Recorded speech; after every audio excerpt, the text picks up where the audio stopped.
Blog Talk Radio. Bringing you excellent entertainment from the king of DC media. Here's the Inside Acting Radio Show. Good evening, Inside Acting family. Tonight, my guest is Hollywood veteran Ali Walker, who has appeared in such TV hits as Longmire, Sons of Anarchy, Santa Barbara, and Profiler, and movies such as Universal Soldier and While You Were Sleeping. She is currently portraying Captain Ava Laffrey of the Bureau Underground, which investigates the paranormal on Fox TV's Ghosted. She stars on that show with the hilarious Craig Robinson and Adam Scott. The show is currently in its winter break, and its time slot is Sundays at 8:30 p.m. Eastern. Check your local listings. Ali has also written and directed a film called Sex, Death, and Bowling. It starred Adrian Grenier, and also a documentary about the foster system out there in L.A. entitled For Norman, Wherever You Are. Now, you can find out more about Ali by going to www.aliwalker.com or follow her on Twitter at AliWalker1. That's with 2 L's. Or you can find her on Facebook. So without further ado, I give you Ali Walker. Good evening, Ali. Welcome to the program. Quite an introduction. Thank you so much. Thank you for having me. Fantastic. Oh, absolutely. So what's been the fan reaction out there to Ghosted? I've been really positive, actually. I mean, you know, the guys are so funny, and all the characters are so different and kooky, and it's just been a lot of fun, and people seem to really like it. It's done really well in the ratings, and we're really happy about it. So, knock wood, you know. Oh, absolutely, absolutely. So, I want you to talk about your typical shoot day on the show. Well, I usually get up, you know, in the beginning of the week, we start off pretty early. I get up at about 4:30 and get to the set somewhere around 5:30. And we go through, makeup and hair, hair and makeup, whatever you want to call it.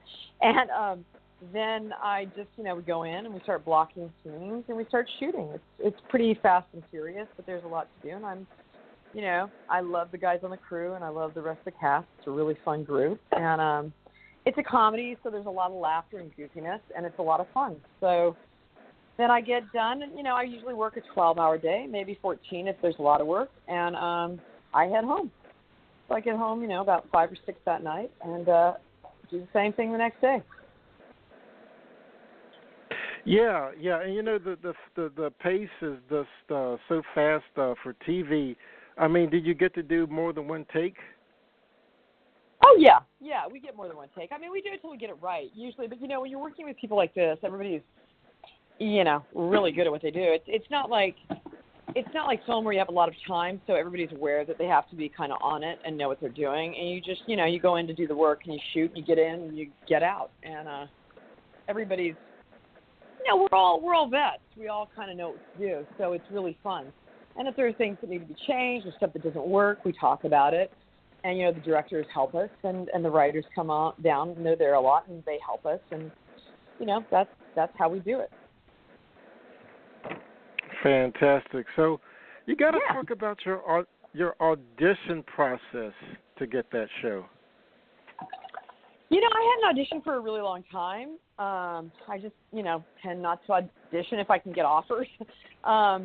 And this was a very sought-after show. It was a really great comedy, and I think people were really interested in getting it. So they said, no, you got to come in and audition for this one. And because, I've done I've done comedy, but I've done more drama in the last, 10 years. And so I just tend to try to get off book as much as possible. And, it's like anything. You just take in the considerations of the character, the situation, and you have to believe it, and if you believe it, they believe it. So I just work hard on understanding what I'm playing, who I am, what the situation is. I go in the room, and I've been doing this for so long that it's not as a young actress, it was really always kind of harrowing, especially when you have to do emotional stuff and things like that, or comedy where you have to hit your you have to have timing. But I kind of tend to look at it now more of as something that's fun to do. And I think I wish I'd looked at it as more fun when I was younger, but I always had a good sense of, if it's not this one, it'll be the next one. And sometimes sometimes you hit it and sometimes you don't. You just do the best you can and don't worry about the outcome. Sam Jackson said that, it's just an opportunity to go in there and act. Basically, that's that's really what it is. Yeah. That's really what it is. You're just getting another shot at acting. And, as you know, there's so few people that really get to do this and do it, continually and to just try not to psych yourself out. It's really hard when you're young and you're trying to make a name for yourself and you're really, you have to pay the rent. And I get all that. I'm not really at that point in my life anymore, but I was, and I realize how hard that is. But, any opportunity to act and to get up in front of strangers and do it is an opportunity to grow. So you've got to kind of look at it like that. Right. Now, Allie, has it really changed over the years? I mean, because I've heard it said that, the directors and everything will say, oh, well, we're not going to give a person a role. We're not going to say to ourselves, that person can really memorize, just go in and kind of do like a warm read. But it seems like it's more of a trend now. And I think I heard Sam Jackson and some other actors talk about this too, where it's like, now they're expecting you to come in there and get that thing close to a real performance and, really be off book. Yeah, it used to be that people would really tend to work with you more. The director would work with you more. There was more of a chance to kind of play with it, especially in film, which is where Sam comes from. Yeah. And when I used to do film, things were half-baked sometimes, and they'd be like, well, what are you going to bring to it? In television, personally, for myself, it's always been a finished product, and you have to go in and make it, kind of happen. So I think TV is a much, TV, you don't have 4 months to do a couple scenes. You have, 2 hours. So it's a different medium, and for that, I was very used to knowing that I had to be as good as I could be when I hit the floor. When the camera was on, I was like, okay, I got to nail it. So I kind of don't think that way. When I was doing movies more when I was younger, it was kind of like that. You could discuss things and kind of find things, and I don't think that's the way it is anymore. And there's it's very competitive. It's a very hard gig. You have to really be on it. So I would say give yourself as much support as you can and really, really know what you're doing when you go in the room. And just do it for everything. Now, if they say in a movie, or in an audition, we want it slightly different, then you got to readjust. You got to be really good at going, okay, I got to do this. I got to back off that and do this and make adjustments. And that comes with practice. Again, it always goes down to it's just a chance to act, and you just do the best you can, Oh, yeah, absolutely, absolutely. So, Allie, I'm going to put you on the spot here with a hypothetical. Okay. So now, which would you rather have, 5 years on Ghosted or an Oscar? I don't really think like that. I don't know. I don't really do that. It's weird. I've always had this thing where I'm like, look, we all want an Oscar. We all want to be recognized for our work. But at the end of the day, especially as I've gotten older, I just want to do good work. I just want to have fun doing the work. I don't want it to be something that is like, I have a lot of fun on Ghosted so far, and I had a lot of fun on Profiler. I had a lot of fun on Sons of Anarchy. I don't think like that. I was always kind of a character actress in the body of a sort of an ingenue, and I really am enjoying playing various parts and being different people. That's kind of why I went into it. So, would I love an Oscar? You bet your booty I'd love an Oscar. But, there's something about being on a show and having a family to go to and having people that you love and that are there for you and you get to do fun stuff with them. That's kind of great, I got to be honest with you. Oh, absolutely, absolutely. So now, I know you were on Longmire, and that went to Netflix. Was there a difference between kind of the production values and the atmosphere on a Netflix show as compared to like a major network television show?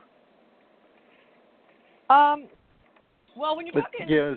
not really. It depends on the show on Netflix. You know, it's like doing indies and doing bigger productions. You know, they're all going to have varying budgets. You know, it always comes down to the budget, actually. So, you know, I really have not worked on, you know, I mean, look, TV by and large is, you know, the networks usually have a lot more to spend on the production in TV. They just do.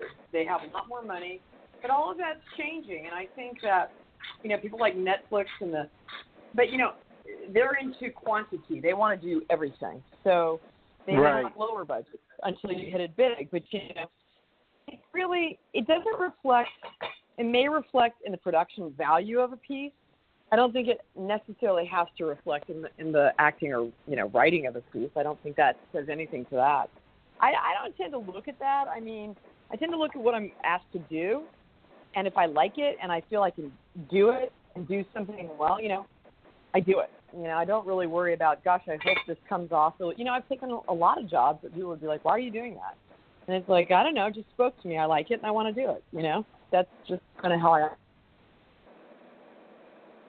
Yeah, absolutely, absolutely. So you mentioned family. So have you encouraged your kids to act? You know, I had not until recently. My son, John Walker Landgraf, we call him Walker, he's at NYU, and he's at Tisch. He's in the music school. He got asked by a couple of friends to do their short films, and he sort of, you know, he came to me and said, what do I do with this? And we did it. He's just very natural, and so he just kind of did it. And I was a little bit shocked by him. So he's, you know, going to take classes, and he wants to act more now. He says, Mom, it's really fun, it's challenging, and I like it, you know. And I said, well, by all means, you know, I had never introduced my kids to acting. I don't, you know, I want my kids to be who they are. And if they fall into it and they want to be in it, then great. If they don't, I really don't talk about it much. You know, I'm very much their mom and not their, you know, I'm not there to tell them what to do or who they should be or why they should do this. But I will support them if they want. But, you know, this came off strange because we were like, oh, yeah, you're acting. Oh, that's fun. Okay, cool. You know, I don't think much of it, you know. I just think if he wants to do it, great. Do it.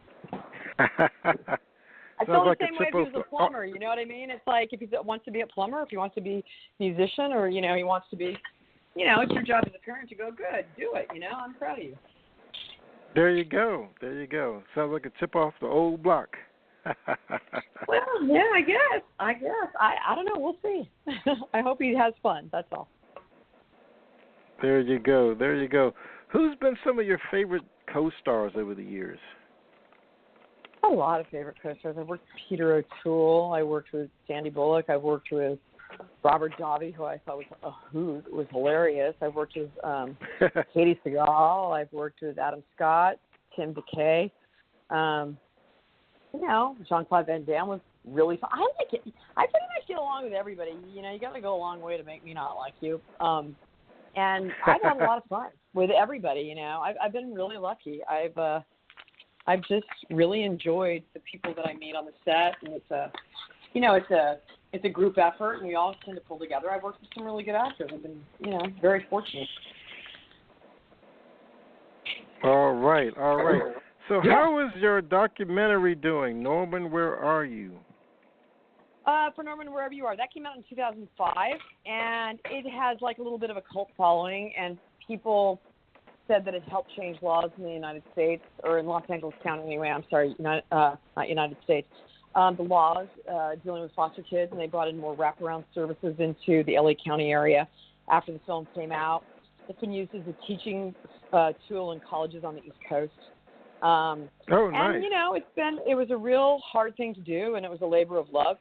And, you know, I loved it. It's on my Facebook page, and it's also on AllieWalker.com if you want to see it. And, you know, it's been made me, you know, it's a very personal story, and I, you know, found this mother and baby, and the baby was taken into the system, and it was a very kind of harrowing thing to go through, and eye-opening because these kids really suffer. I mean, these families really suffer, and there are a lot of good foster parents and a lot of good people trying to help, but it is a very, very difficult situation, and there's a lot of money thrown at it, and a lot of these kids have much worse results after coming out of foster care. So it's a story that needed to be told, I think, and I think it's continuing to be told. I see a lot of things on it now. And, we just have to, awareness is always the key. You've got to be aware, because as bad as your day can be, I guarantee you there are those who have it far worse than you. And, that's about the best I ever felt, actually, because I felt like I was doing something that really meant something to help other human beings.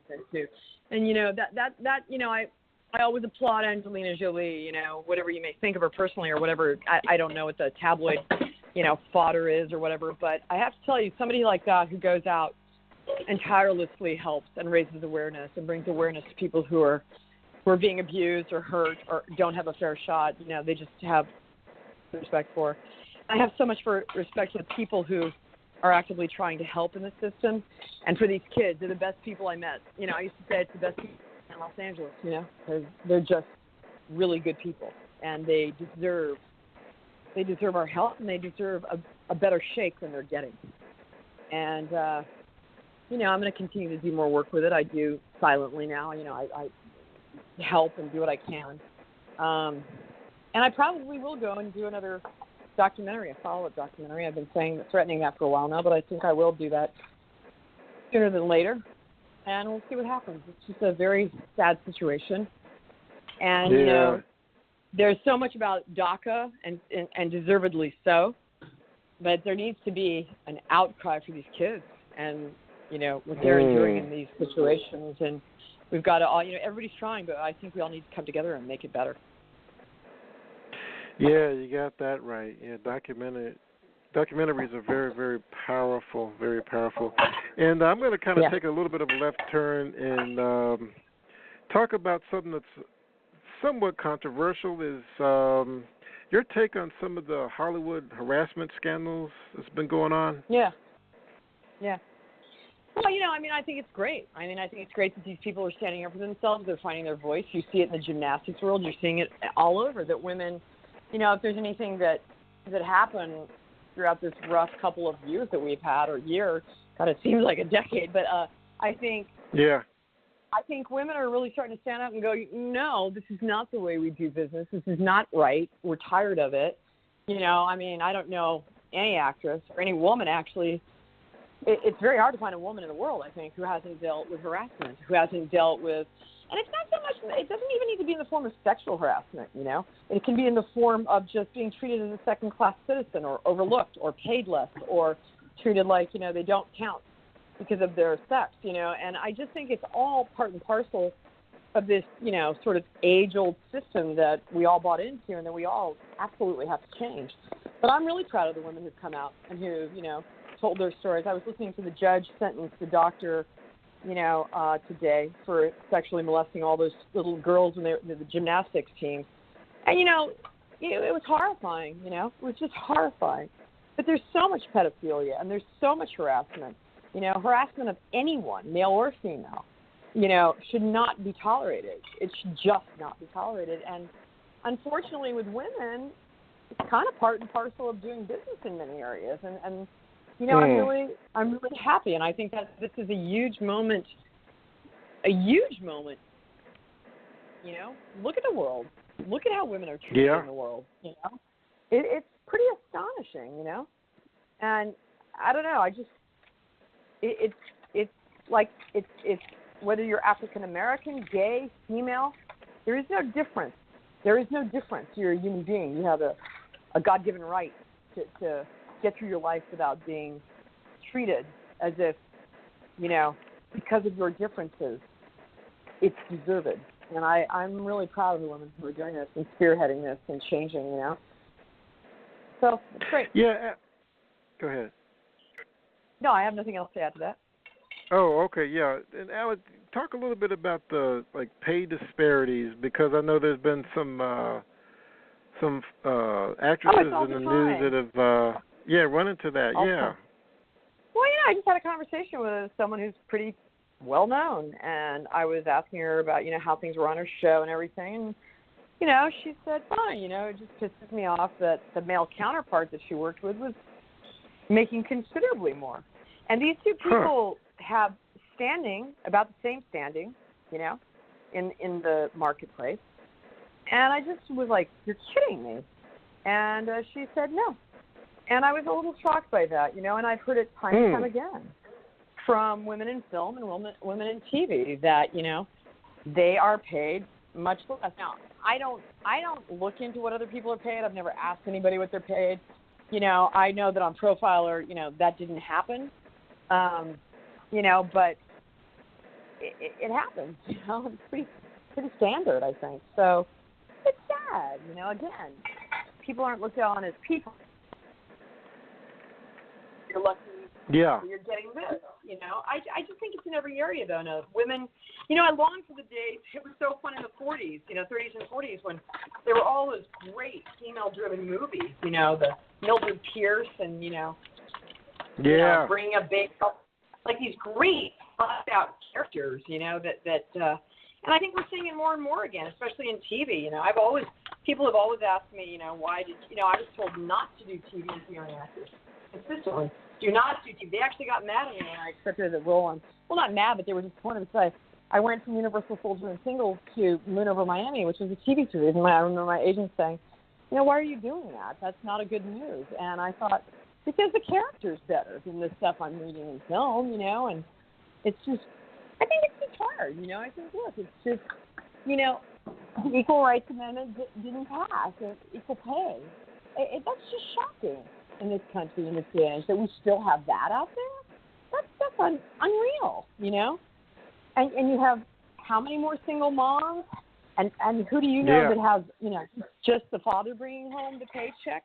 Why is that? It's always a two-income household now to make ends meet. Why is that happening, I just don't get it. So I think these are relevant questions and these are relevant times, and I think that things are changing. I think people have, especially where there's harassment, but also where there's just this kind of inequality for the same job. I think people are just like, well, why? Explain to me why I get less. Explain to me why supporting my family isn't as important as someone else supporting their family. So right. I think it's important. I don't think women should be men, but I think if they're doing the same job as a guy and they're doing it well, they should be paid for that, shouldn't they? Absolutely. We'll see what happens. I really don't know what's going to happen with all of this, but it's an interesting time we live in. A lot of bad stuff, but I think there's some really good stuff coming out of it. Absolutely, no doubt. So I'm going to move toward the fun part of the interview. We kind of ask some whimsical kind of questions and kind of make you think a little bit. I'll start with an easier one. So talk about some of the hobbies that you explore on evenings and weekends. I love to take dance classes. I started dancing again just for fun, and I love taking dance classes. I have 3 dogs, and I go with my kids, and I walk my dogs, and I hang and I hike with them. I love to write. I write a lot. I like to paint and draw. And, I love to just create anything. I just love to create. So I do a lot of things like that. I'm with my kids a lot. There's volleyball, there's tennis, there's karate, there's, soccer. There's a lot of stuff going on in my house. And I like, frankly, I like being with my family. I like being with my boys. They're the best thing that's ever happened to me. And they're, they make my life really happy. So I do a lot with them. They're pretty much it for me. They're my hobby. Being a mom. Nice. But, do you write like in a journal, or are you kind of writing screenplays or books or poems? I write short stories. I'd like to write a script. I'd like to write a book. I've written a few scripts. I just, I write poetry sometimes. I jot it down in a journal. Yeah, I just like to do different things. Whatever you feel. I think it's just really important. I've been journaling since I was a kid. It helped me through a lot of tough things in my life, and I traveled around the world by myself when I was younger, and I did a lot of traveling, and I love looking back at those journals, and going, oh wow, I was alone in, Tel Aviv, and it's like these great experiences. I was surfing off the coast of Australia, and I was working in Japan. It's like some great stuff. It's fun to go back and look at everything you've done, and it also kind of sorts out all your stuff. I always feel like when I talk to myself by writing, I kind of get a lot out. Interesting. What were some of your favorite foreign cities to visit? Well, I always loved Paris. Whenever I could scrap, enough money together, I'd get on over there and just hang out in London. I love Europe. I really love it's old and they kind of know how to live. They live a little bit better. They work to live there. They don't live to work there, Yeah. So I love Europe. I absolutely love Australia. Sydney's beautiful, but I love Perth. I lived in Perth for a couple months of Australia, and I just loved it. And nice. I've loved a lot of places. I love Rio de Janeiro. I've been down there. I love Santiago and Puerto Montt in Chile. I mean, there's a lot of places. There's a lot of great people in the world. And in traveling and being young, I was allowed to just kind of meet a lot of great people. And, it's fun. Very fun. Nice. Hang on with this. Okay, I have another hypothetical question. So, what topic would you pick if you had to give a TED Talk? Let me think about that. I have a TED Talk. I think that I would do it. I think I would do it about art and how art can heal your life. Nice. And I think that art being an artist for me, has allowed me to feel a lot less loneliness and to express myself in a way that, I was a scientist before I was an artist. And I was never really that happy. And I could do it. I was pretty good at it, not as good as I should have been probably. If I'd paid attention, I probably would have done better. But I just think art, creating, expressing who you are, has really been life transformative for me, and I think it is for everyone. So, I'd probably talk about acting and how that, writing and how that helped me. Just I'm a pretty, middle-class kid who, took a chance and seemed to have paid off. So, there That's you go. great. There you go. Yeah. There you go. Okay, so this one will make you think a little bit. What's a useful failure or setback that you've learned from recently? That I've learned from recently? Or even not so recent? Well, they really wanted me to go in and read for friends, and they said, we won't even make you read for the producers. We'll take you to the network. And I didn't like the script. And they were very nice to me, and I think I could have done really well. And I think I learned from that when I saw it that I was right. I wouldn't have done as good a job as any of those women, and that my life's path is my life's path. And, it seemed like a setback at the time, but it wasn't. It was just, that's not you. So everybody who's out there auditioning for things and getting really bummed that you don't get them, that wasn't for you. It's not your part. It's not your life. That's not your path. I don't think, I kind of kicked myself a lot for doing things like that. And I kept thinking, it's stupid. I've made the wrong choice. I shouldn't be doing it. But I've done okay. And I'm actually pretty happy about where I am. So I think that, for me, allowed me to go, that's okay. I'm actually enjoying this kind of, I'm my age and I have a really nice career and it just keeps going and do exactly what I set out to do, which is to be many, many different characters. And I'm pretty happy for that chance. That's great. Yeah, I like your attitude, Allie, because it's like, it's your path. You're not worried about, the fact that the show blew up, all this kind of thing. It's like it's where you were meant to be. Yeah, it's just not for you.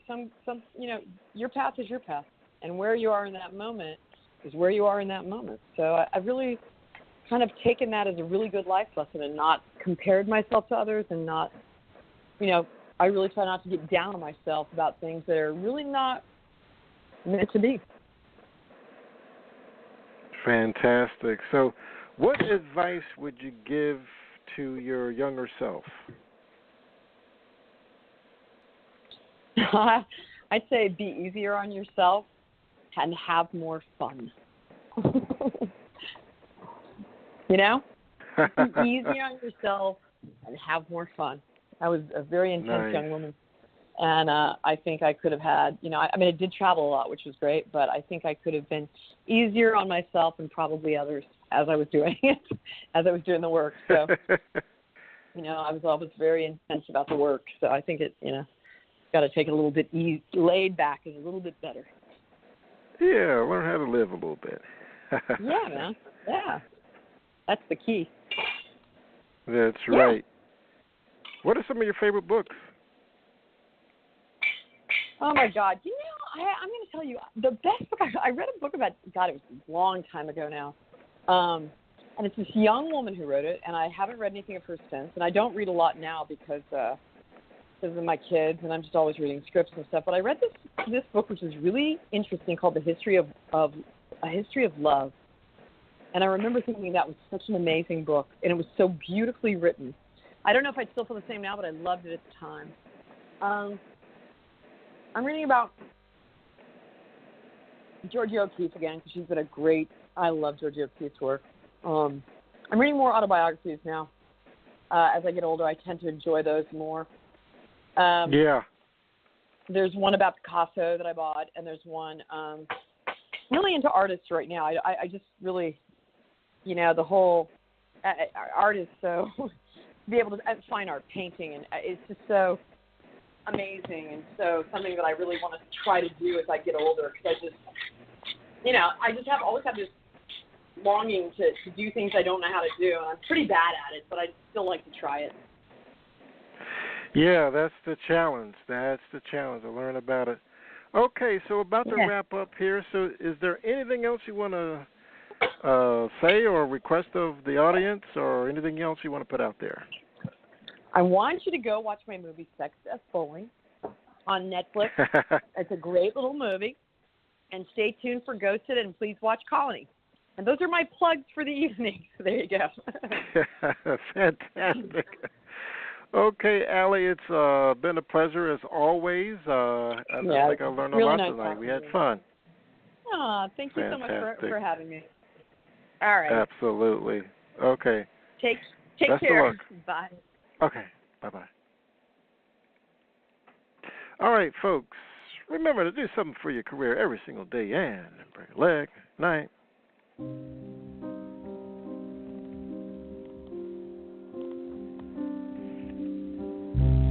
Under the dark you pacify me. Hold my breath. Take me down, I won't fight. Beat of my heart, you drum inside me. Somewhere my death makes a sound no one can find. I never met anyone like you. I wasn't living before you came. Now I'm seeing myself in you.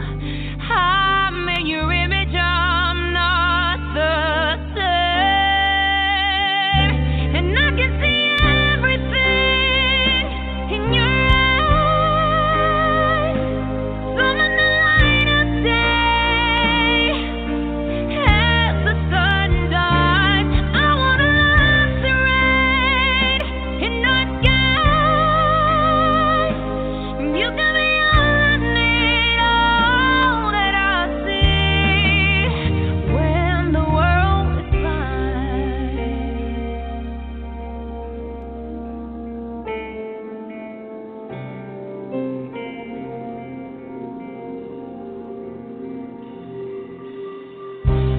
Cover my skin, you climb like I did on walls of gray. Save me now, you're too close. Feels like a sin when you're beside me. Still I play with your danger.